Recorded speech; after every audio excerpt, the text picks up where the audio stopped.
Merci de faire de la Télé Pacifique votre référence en matière d'information. Au sommaire de notre nouvelle page d'actualité, le présumé gangster McKinley Innocent a été appréhendé par la police jeudi à l'aéroport international Toussaint-Louverture alors qu'il s'apprêtait à quitter le pays dans le cadre du programme humanitaire des États-Unis. La police a indiqué avoir abattu le présumé chef de gang Norbran Vanel qui opérait à Dumé à la Croix des Bouquets dans des échanges de tirs le 24 juillet. L'insécurité galopante a assombri les vacances d'été pour les enfants, s'insurgent des parents indiquant que la plupart des vacanciers n'ont d'autre alternative que rester cloîtrés chez eux ou se rendre à des offices religieux en cette période.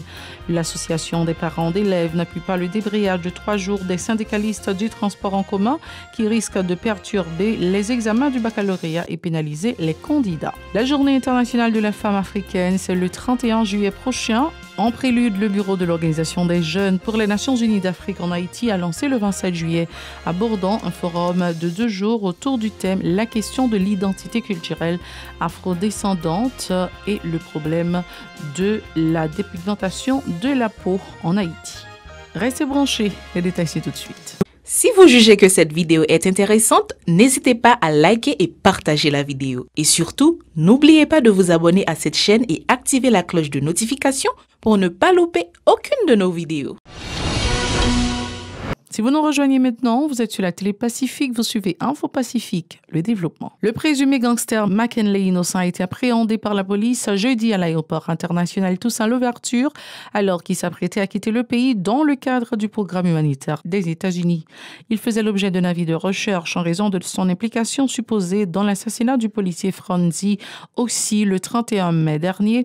Il est aussi accusé dans le meurtre d'un employé de l'Office d'assurance véhicule contre-tiers au AVCT Pedro Mondelus le 12 juillet écoulé à Tor 12 de la commune de Carrefour selon la PNH. Le malfrat était basé à Bizoton 55. La police a aussi indiqué avoir abattu le présumé chef de gang Norbran Vanel qui opérait à Dumé à la Croix des Bouquets dans des échanges de tirs le 24 juillet. Parallèlement à Limbé, dans le Nord, le présumé gangster Elifet Albert a été tué toujours dans des affrontements avec la police le 25 juillet. Dans la même veine, le présumé gangster Jean-Robert Jean-Louis a été écroué le 24 juillet selon la PNH. L'insécurité galopante, notamment la résurgence des cas de kidnapping, ne permet pas aux enfants de s'adonner aux loisirs en cette période de vacances, se désolent les parents. Pour eux, la saison estivale a perdu de son charme, notamment pour la plupart des enfants qui ne peuvent pas se récréer et se livrer aux activités ludiques en raison des agissements des bandes criminelles. Ces citoyens soulignent qu'il s'avère compliqué, voire impossible de se déplacer avec les enfants vers d'autres régions du pays en vue de se défouler dans des activités champêtres. Les moments de jeûne à l'église et les offices religieux demeurent le seul palliatif pour ceux qui ne peuvent pas se rendre à l'étranger. Ont confié ces gens, les résignés, à une équipe de Radio-Télé Pacifique. Ils sont au micro de José Victora et Grégory Raphaël.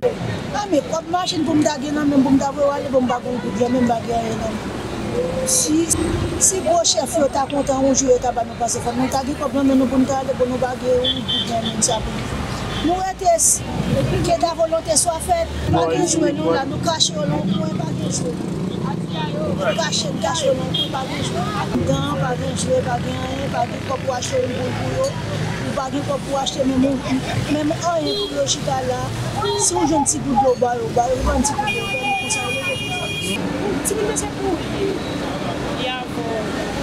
parce que vous ne pouvez pas faire ça. Vous avez rien qui l'a dit. Vous même sur le coup, vous doit taper par le pas de sortir. Vous n'avez pas d'activité. Vous n'avez pas de corps.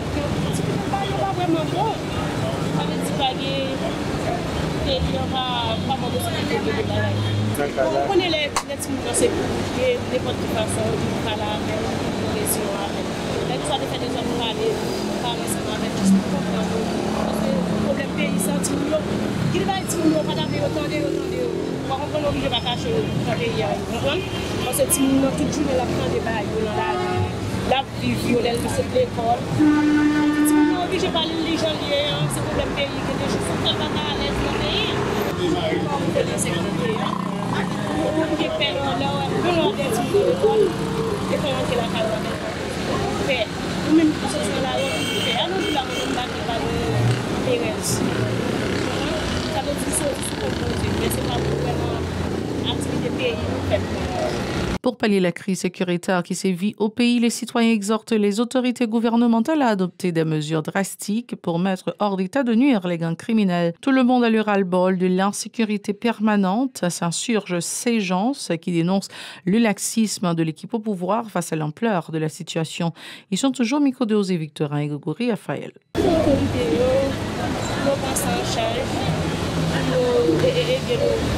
Parce que c'est eux-mêmes qui ont fait, c'est eux-mêmes qui ont fait le bagage, c'est eux-mêmes qui ont fait. Nous-mêmes, nous ne pouvons pas, nous pouvons demander, nous pouvons pas ensemble avec eux, juste pour arranger.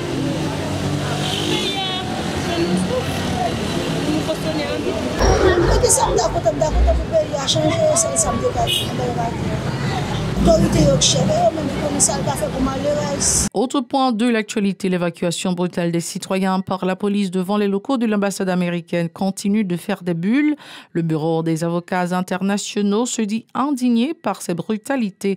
En effet, le 25 juillet, des policiers nationaux ont fait un usage abusif de gaz lacrymogène pour disperser des dizaines de familles massées à proximité de la dite ambassade et qui voulaient se protéger de la violence des gangs criminels à Tabar. Pour le coordonnateur du BAI, Mario Joseph, les agents de l'ordre avaient adopté une réaction similaire le 20 juillet lors de la manif anti-gouvernementale. Il réclame aussi un accompagnement pour ces déplacés. Mario Joseph est au micro de Véron Arnaud et Grégory Raphaël. Objectif conférence pour la presse, c'est pour BAI dénoncer le comportement de la police nationale d'Haïti, PNH, là, gagné dans le cadre de marche, mouvement 29 mars, réalisé dans la date 20 juillet 2023. Et BAI, en tant que cabinet d'avocats, qui défend les gens qui vivent pauvres, pas qu'à dépasser pour ne pas dénoncer sacrifier tabac dans l'ambassade américaine. L'État n'a jamais fait rien et n'a jamais voté c'est pour les gens et il n'a pas respecté les droits de l'État. L'État veut prendre responsabilité. On demande l'État de prendre des mesures pour aider les gens. Il y a sécurité, tant que nous avons pour la saline, il y a une mesure de précaution qui prend pour eux. La journée internationale de la femme africaine, c'est le 31 juillet prochain. En prélude, le bureau de l'Organisation des jeunes pour les Nations unies d'Afrique en Haïti et ses partenaires dans le ministère de la Condition féminine et aux droits des femmes ont lancé le 27 juillet un forum de 2 jours. La question de l'identité culturelle afrodescendante et le phénomène de la dépigmentation de la peau en Haïti est le thème retenu pour cette activité. L'occasion pour le directeur général AI du ministère de la Condition féminine et des droits des femmes, Emmanex Gonzague, désire de souligner que les Nations unies ont consacré le 31 juillet à la femme africaine depuis 1974, ce qui a conduit à l'évolution des droits de la gente féminine, non seulement sur le continent africain, mais aussi en Haïti, s'est-il réjoui. On l'écoute au micro de Chilo Semixon et d'Extravinsky Diramo. Nous voici réunis aujourd'hui en prélude à la journée internationale de la femme africaine, célébrée le 31 juillet de chaque année, pour lancer le premier forum sur la femme noire en Haïti. Depuis l'adoption en 1974 par l'Assemblée générale des Nations unies, le 31 juillet est célébré sur tout le continent africain. Cette démarche s'inscrit dans la création de l'Organisation panafricaine des femmes le 31 juillet 1962. Des avancées notoires sont enregistrées aujourd'hui face aux inégalités, aux mentalités patriarcales. Les femmes africaines restent debout dans le combat pour leurs droits, pour l'adoption des lois sur les violences basées sur le genre. La participation politique de ces vaillantes femmes n'est pas différente de la lutte des femmes haïtiennes qui se battent chaque jour pour la réalisation de la pleine égalité. Pour sa part, le représentant du bureau de l'Organisation des jeunes pour les Nations Unies d'Afrique en Haïti, Amos Saint-Cyr, s'est félicité des avancées considérables constatées au niveau du respect des droits des Africaines à partir de l'adoption de cette journée. À son avis, le 31 juillet devra susciter la réflexion autour du renforcement des droits des femmes en Haïti et généralement sur ceux des femmes noires.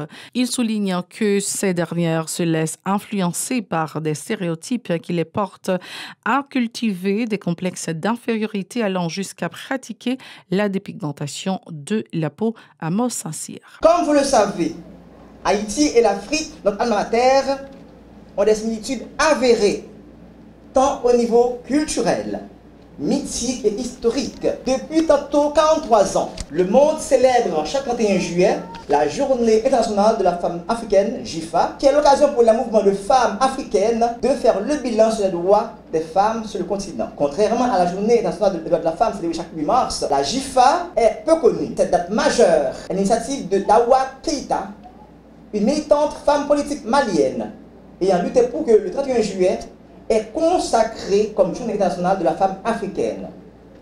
Une date mémorable, car 12 ans plus tôt, précisément le 31 juillet 1962, les femmes de la 54 États du continent africain se réunissaient pour la première fois à Dar es Salaam, en Tanzanie, et créaient l'OPF, la toute première organisation de femmes en Afrique.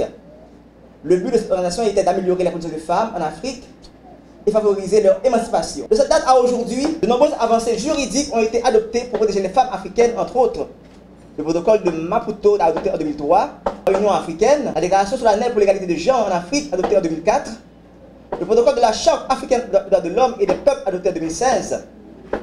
Malgré ces progrès, la promotion des droits de la femme africaine bute sur plusieurs défis. Celles-ci font encore l'objet de nombreuses discriminations liées aux considérations socioculturelles, mais aussi aux lois nationales. L'administration communale d'Écailles se prépare à commémorer la Notre-Dame le 15 août prochain. Pour la marquer, l'agent intérimaire Sylvie Rameau a annoncé un ensemble d'activités, dont une messe solennelle avec la participation de nombreux pèlerins. Madame Rameau appelle à la collaboration de tous les administrés pour la réussite de la patronale. On l'écoute au micro de notre correspondant François Laguerre. Dans 2 semaines, 3 semaines, c'est pour le patronat local, 15 août. Et pendant ce semaine patronale-là, son moment d'activité, c'est un moment de réjouissance.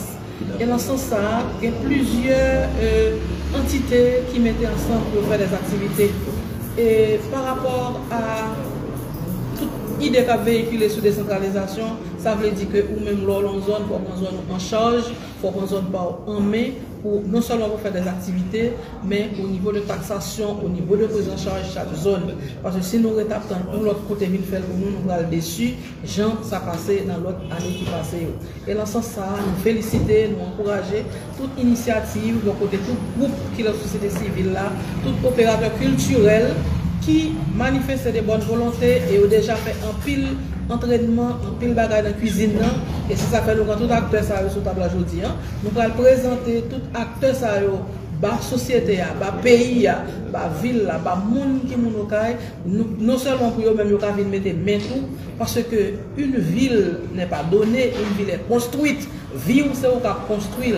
Donc ensemble, on met main pour nous construire ville là, pour nous préparer une belle fête. Par ailleurs, Sylvie Rameau a annoncé une marche le 14 août pour commémorer les 2 ans du séisme qui avait frappé la presqu'île du Sud. Les participants seront vêtus de blanc en mémoire des victimes, a fait savoir Madame Rameau, toujours au micro de François Laguerre. Pas seulement émondage, passer balai, mais il faut rentrer dans de l'eau, il faut sacler tout le travail de concert avec Kazek qui je l'ai a commencé travail déjà yo même yo prend engagement par eux. Donc chaque monde déjà prend des engagements, c'est ça fait nous présenter comme ça à la population.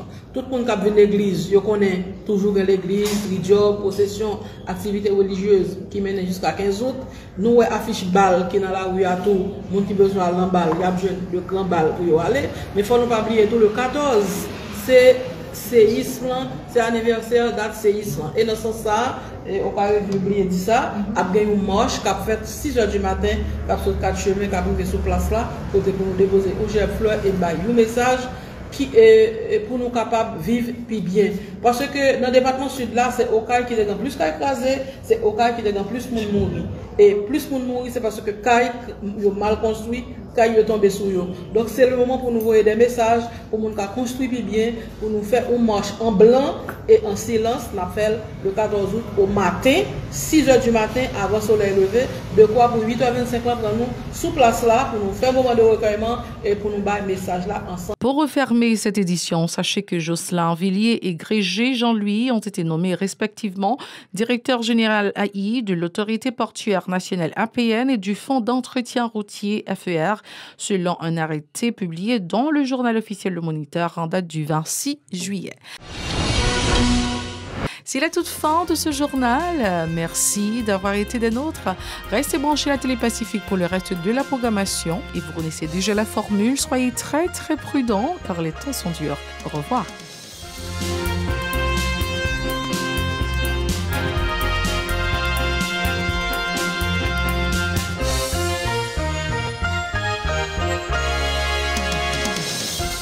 Si vous jugez que cette vidéo est intéressante, n'hésitez pas à liker et partager la vidéo. Et surtout, n'oubliez pas de vous abonner à cette chaîne et activer la cloche de notification pour ne pas louper aucune de nos vidéos.